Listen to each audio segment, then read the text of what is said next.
Jesus is coming back for a pure and a holy people.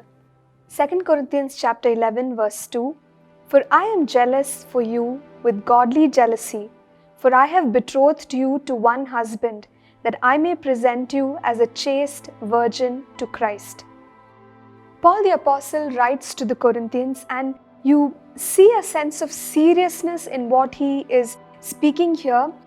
He has labored as an apostle. He has imparted the right doctrine to the Corinthians, and he is guiding them to live a life which is worthy of the calling of Christ over their lives. And at the same time, Paul realizes that they could be opening themselves up to wrong teaching and corrupting the doctrine which he has already delivered. And so with a sense of seriousness, he is alerting them, and he's saying that he has labored to present them as a chaste virgin unto Christ.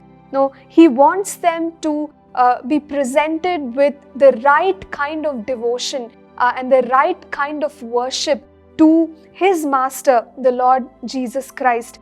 And not only the Corinthian church, but every church, we as the universal church of Christ, those who are born again, we are to present ourselves as a chaste or a holy bride unto the Lord Jesus Christ. He's coming back for a pure and a holy bride.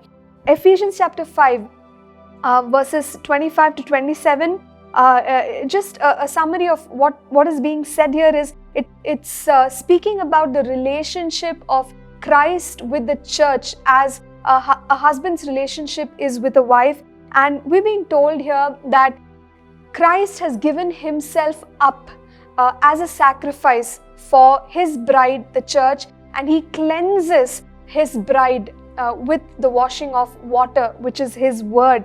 So God has taken the first step to redeem the church, and he has given his precious word that cleanses us. And so now it is our duty to present ourselves as a holy, a chaste, and a pure bride unto the Lord. So when the Lord Jesus returns, his expectation from us, his people, is that we would have positioned ourselves by walking in line with his word, by receiving his salvation completely in our lives, and we will be a pure bride ready to be received by him.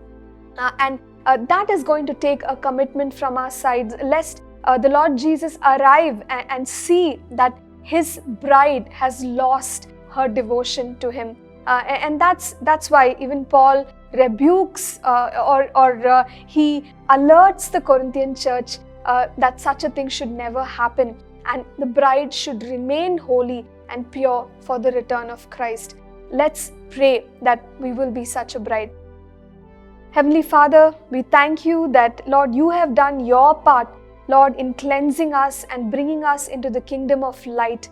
And Lord, enable us, O God, to do our part, that when you return, Father God, that we will be ready in holiness, Father God, Lord, to be received by you. In Jesus' name we pray. Amen. Thank you for tuning in to Living Supernaturally. For more resources to strengthen your spiritual walk, please visit apcwo.org.